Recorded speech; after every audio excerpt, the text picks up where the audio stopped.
Sa Sabado pa ang araw ng mga patay pero ngayon pa lang nagkakaubusan na ng supply ng bulaklak dahil sa dami ng mga mamimili sa Dangwa sa Maynila. Ang resulta, tumaas ng hanggang 30 pesos ang presyo ng ilang bulaklak. At live mula sa Maynila, saksi si Marvin Tomandao. Marvin. Arnold, Vicky, pasado hating gabi na nga pero gaya ng nakikita nyo sa aking likuran ay siksikan pa rin at di mahulugang karayom ang lahat ng mga iskinita na bilihan ng mga bulaklak dito sa Dangwa sa Maynila. Papunta pa lang ng Dangwa, mabigat na ang daloy ng trapiko. Umaangal na nga ang ilang tsuper na biyaheng dapitan dahil naaapektuhan umano ang kanilang kita. Dito sa mismong pamilihan, kahit saan tumingin, siksikan na ang mga mamimili. Sa sobrang dami nga ng mga tao, walang magawa ang ilan kundi itaas ang mga dalang bulaklak habang naglalakad. Para hindi masira. Sayang kasi kung masira lang pagdating sa bahay. Problema naman ng ilang mamimili, may mga masasamang loob na nananamantala sa siksikan. Gaya ng asawa ni Ivy na nadukutan daw ng wallet habang bumibili ng bulaklak. Hindi lang yung cash, kaya lang yung mga cards, tsaka yung lisensya, ganun. Pagdating naman sa presyuhan ng mga bulaklak, may mangilan-gilang di nagtaas ng presyo ngayong araw. Gaya na lamang ng orchids, anthurium at gerbera. Tigsa 10 piso naman ang itinaas ng Malaysian moms na nasa 150 pesos na ngayon ang kada dosena at stargazer na 140 pesos naman kada dosena. Pinakamalaki naman ang itinaas ng presyo ng mga rosas na nagmahal ng 30 pesos ngayong araw dahil daw yan sa kulang na supply ng rosas na mula pa sa Benguet at Nueva Vizcaya. Nasa 150 pesos na ngayon ang dosena ng short stem habang 180 pesos naman ang isang dosena ng long stem. Kaunti po kasi dating na bulaklak ngayon. Okay. Kaya po kayo ng tinaas ng bulaklak. Pero kahit nagtaas na ang presyo ng mga bulaklak, di naman daw apektado at hataw pa rin ang kita. Eto, bonggang-bongga! Yes! Bawi-bawi na! Arnold, Vicky, asahan daw ang sagad na pagtaas ng presyo ng mga bulaklak ngayong Biyernes, bisperas ng Undas. Samantala, itong mga daan na nasa paligid ng Dangwa, itong Dimasalang, Laong-Laan at maging ang Lacson Avenue ay patuloy pa rin na nagsisikip sa daloy ng trapiko. Kaya payo natin sa ating mga motorista ay mas mainam kung sila ay makakahanap ng alternate routes patungo sa kanilang mga patutunguhan. Live mula dito sa Dangwa sa Maynila, ako si Marvin Tomandao, ang inyong saksi. Handa na rin daw ang mga bus terminal sa inaasahang exodus ng mga pasahero na mag-uundas sa lalawigan.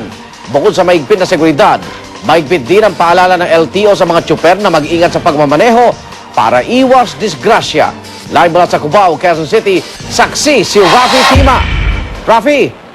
Arnold, dalawang biyahe na lang ang natitirang bus dito sa Araneta Center Bus Terminal. Ilan sa mga pasaherong narito ay hihintay na lamang yung puling magbubukas ng terminal bukas ng madaling araw ng alas 5. At sa kasagsagan ng operasyon kanina, mahigpit nga ang pinatupad na seguridad dito. Mahigpit ang ipinatutupad na seguridad sa Araneta Center Bus Terminal.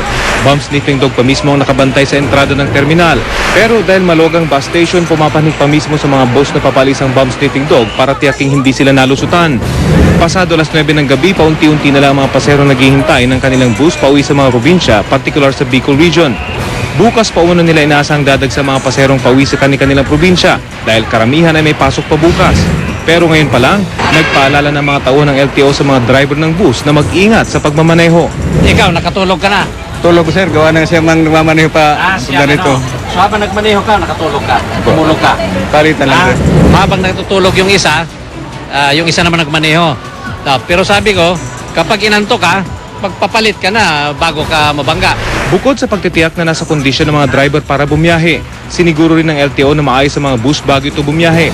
Tinitiyak na gumagana ang lahat ng ilaw, signal lights, wiper at preno. Pero hindi lang sa mga tsuper, kundi sa mga pasahero rin may paalala ang LTO. Kayo rin pasahero may obligasyon na kapag reckless ang driver, isumbong ninyo sa amin. Ang mga paliparan at pier naman pareho nang nasa heightened alert. Kanina in-inspection pa ng mga taga Manila Police District ang Pier 2 sa Maynila. Bukas ay nasang magdadagdag na ng biyahe itong mga bus companies dito nga sa Araneta Center Bus Terminal dahil nasang bukas dadagsa yung mga tao lalo na kung matuloy yung half-day work ng mga uuwi sa kanilang mga probinsya bukas. Arnold? Maraming salamat, Rafi Tima. Nagulat live mula sa Quezon City. Tinatayang 1 milyon ang dadagsa sa Manila South Cemetery sa All Saints Day sa Sabado. Pero ngayon pa lang, marami nang nahuling bawal ang mga bantay sa sementeryo. At live mula sa Manila South Cemetery, saksi si Ian Cruz. Ian. Vicky, taon-taon nga pinapaalala ng mga otoridad ng mga pinagbabawal na bagay sa mga sementeryo pero tila di pa rin ito natatanim sa ating mga kababayan. Sa araw pa lang na ito, umaabot na sa 500 matatalim o matatalas na bagay na kumpiska dito sa Manila South Cemetery. Karamihan daw sa mga nakumpiska gagamitin sa paglilinis ng puntod ng kanilang namayapa sa buhay.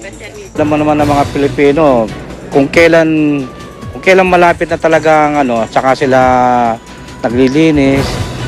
Yung kasi ginagamit din nila sa pag-uukay ng kanilang mga puntod, pagpapaganda ng kanilang mga libingan. Pero bawal talaga ngayon. Mahigpit ang pinatutupad ng seguridad dito, kaya naman lahat ng pumapasok ay kinakapkapan. Bawal sa loob ng sementeryo ang alak, pagsusugal, alagang hayop, pagpapalipad ng saranggola at malakas na tugtugin. Sa araw ng undas, tinatayang 1 milyon ang dadagsa sa Manila South Cemetery. Pero ngayon pa lang, meron na rin naglalagay ng kandila sa puntod ng kanilang mga yumaong mahal sa buhay. Isa na rito ang pamilya ni Mang Lito na isinabay na rin ang paglilinis ng puntod kani-kanina lamang. Napakahirap kasi nung lalo na tapat sa date ng Saturday, kinabukasan Sunday, so napakahirap mag-travel pumunta rito. So sa day ng talagang piyesta ng patay, magtutulos na lang kami sa bahay namin, at least nakadalaw na kami sa puntod ng mga relatives namin. Simula bukas na tanghali ay isasara ang ilang daan patungong South Cemetery. Kabilang na diyan ang South Avenue sa pagitan ng JP Rizal Avenue at Metropolitan Avenue, Calayan Avenue sa pagitan ng Zapote at Nicanor Garcia, Vito Cruz Extension sa pagitan ng South Avenue at Zapote. Vicky, sa mga sandaling ito nga ay mangilan-ngilan na lamang ang mga kababayan natin na dumarating dito sa Manila South Cemetery pero nalasang darami rin ng tao bago mag-umaga mamaya. At live mula rito sa Manila South Cemetery, ako si Ian Cruz ang inyong saksi.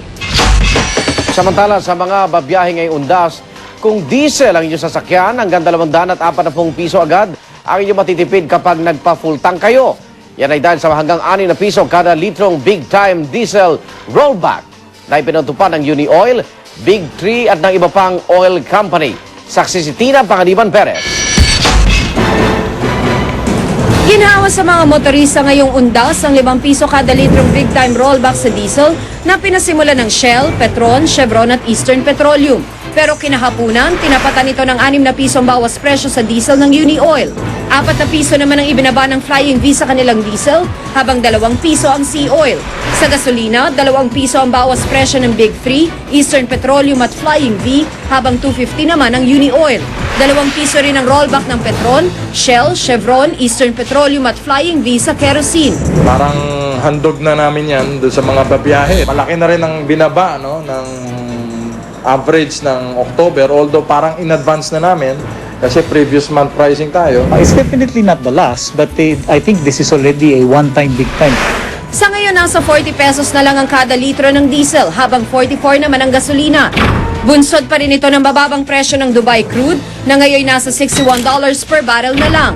Pero kumpara noong May 2007, kung kailan huling pumalo sa $62 ang Dubai crude at halos pareho lang din ang halaga ng piso kontra dolyar, mas mahal pa rin ang halos 7 pesos ang gasolina at 8 pesos ang diesel sa local pump prices ngayon. Okay na rin daw sa transport group na pisto na magbawas pasahe. Pero Gusto rin namin kasi matiyak sa pamamagitan ng LTFRB na matiyak din naman na kapag later on tumaas ang presyo ng langis ay mag-set ng trigger level. dagdag good news naman ng Department of Energy, magbabagsak presyo ang LPG sa kalagitnaan ng Nobyembre. 17 pesos kada kilo, katumbas ng 187 pesos sa kada 11 kilogram na tangke raw ang inaasahang bawas. Pero dahil sa patuloy na pagbaba ng presyo ng Dubai crude, tataas naman ang ipinapataw na taripa sa mga produktong petrolyo. Now we go from 1% to 3% tariff. Ayon sa DOE, katumbas ito ng 50 sentimos sa patong sa kada litro ng diesel, pero ayon sa Shell, pwede pa itong umabot ng piso. I don't think we should expect a price increase, but perhaps expectations of further reductions will have to be, managed. Ako si Tina Panganiban Perez, ang inyong saksi.